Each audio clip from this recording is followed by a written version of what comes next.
The T-34 tank, the mainstay tank of the Red Army during World War II, has been described as the most important weapon to help the Soviet Union to win the war. The Harkov locomotive factory was one of the largest factories in the Soviet Union. It produced diesel engines, farm machinery, and wind farm equipment, but is best known for its production of Soviet tanks, including the famous T-34. During the Soviet era, the factory employed 60,000 of Kharkov's 1.5 million inhabitants.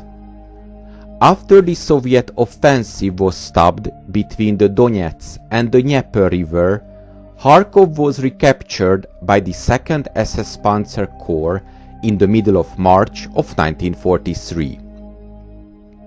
Hundreds of destroyed and seized Russian tanks remained in the battlefield after the fighting was over.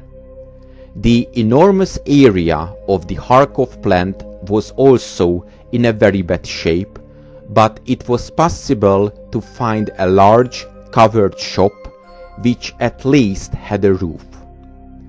Waffen SS troops started clearing the territory and the collection of suitable equipment and tools from the other workstations to restart the factory.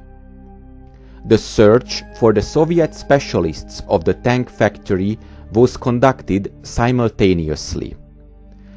This search was completed successfully, and about 20 specialists were found and could be drawn to work, including an operator of the heavy workshop crane.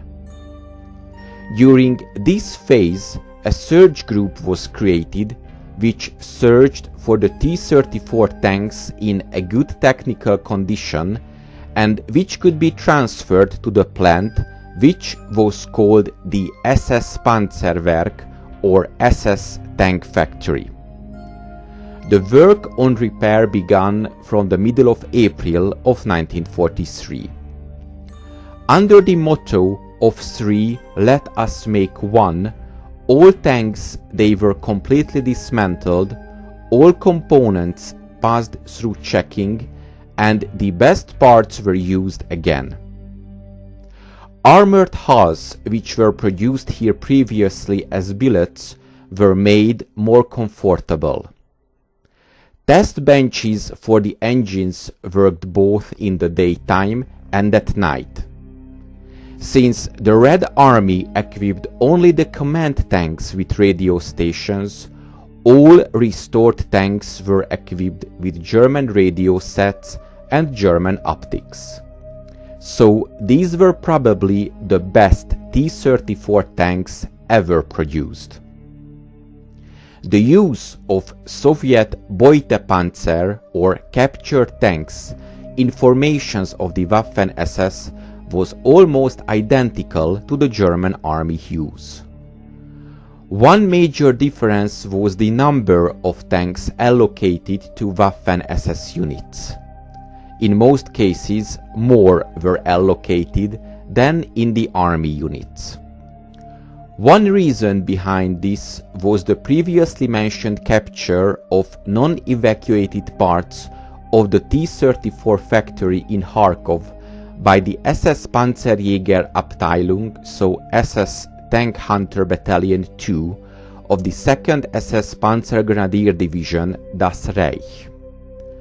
The German forces could first undertake the repair of 31 T-34 tanks that had been captured during the fighting around the city in early 1943.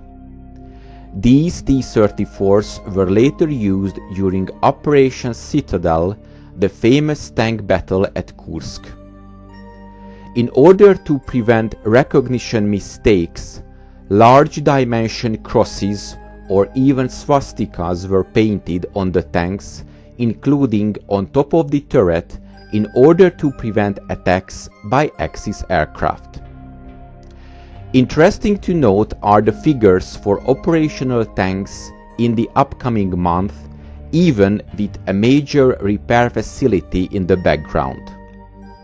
The lowest point was in May of 1943, with just one operational tank, and the climax was in early July of 1943 with 16 operational T-34s.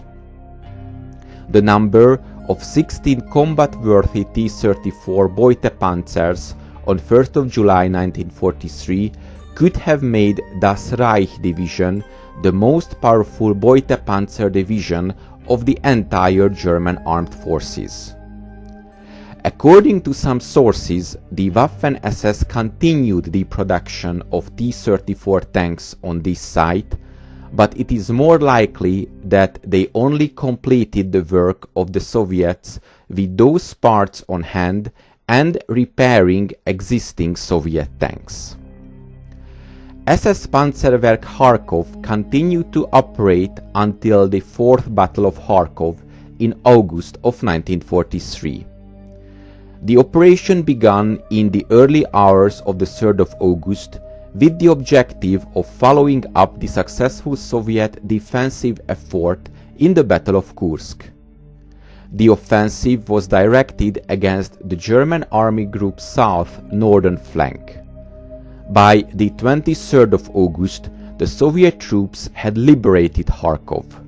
It was the last time that Harkov changed hands during the Soviet-German War. The operation led to the retreat of the German forces in the Ukraine behind the Dnieper River.